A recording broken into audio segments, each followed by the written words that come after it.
Здравейте, разумни и неразумни любители на пътуванията с мотоциклет. Това е Джони. С него миналата седмица направихме еднодневно пътуване из източната Сърбия. Това е Додо, 28 годишен доминатор, Honda Dominator 650 кубика.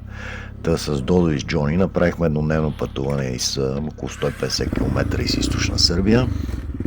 Преминахме през Стразимировци, там малки селца Клисура, Власина Стойковичева, там се разкриват първите гледки към Власинското езеро. След това на Власина Округлица завихме на север към Църна Трева. В Църна Трева по средата някъде завихме наляво, т.е. на запад. Ще ви го покажа да не правите така, защото шосето в един момент се превърна в някакво четвърторазрядно горско шосенце, почти офроуд. Толкова беше офроуд, нямаше да има проблем. Додо много обича офроуд. Проблема на това шосе беше, че го бяха засипали с някаква настилка като асфалт, обаче необработен, т.е. все едно някакъв дълбок чакъл.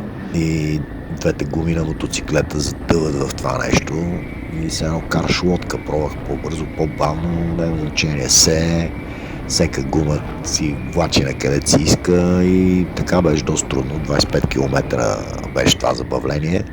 Така че ако хванете в тази посока, ви препоръчвам на Църна Трева да не завивате наляво. Направете по-голяма обиколка, може би 60-70 км по-дълга обиколката, но е по нормални шосенца с хубав асфалт. И така, старта е малко след границата с Трезимировци. И това е цялото шосе през Клисура до Власина Стойковичева. Сега едно уточнение, ще ползвам английска терминология, това е по-скоро е road видео, не е travel видео, ще ви обясня какво имам предвид. Значи главният герой е шосето, всъщност на нас целта на тази екскурзия ни беше да караме по шосета, които не сме карали и които са, евентуално сме чували, че са хубави, приятни за каране, и това е целта на пътуването, беше каране по шосетата и всъщност това сме и заснели. Не сме търсили заведения, няма представяне на атракции, не сме разглеждали специално села, дори като спряхме на една отбивка на Власинското езеро, дори не се сетих да ви покажа езерото. Тоест има хубави гледки, но те са предимно от Додо. Просто се оглеждам докато караме. И така, ако мислите, че това ще ви е интересно, останете, гледайте шосето, завои, движение, което всъщност въобще го няма. Мисля, че първите километри не срещнахме нито една кола. След Клисура настигнахме една полицейска кола.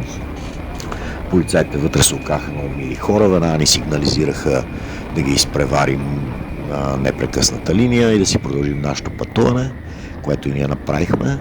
И така, това е първа част от нашето пътуване из източна Сърбия по малки шосета. Видеото стартира малко след Стразимировци и това е цялото шосе през Клисура до Власина Стойковичева. По-нататък други селца и шосета ще пусна в следващите видеа.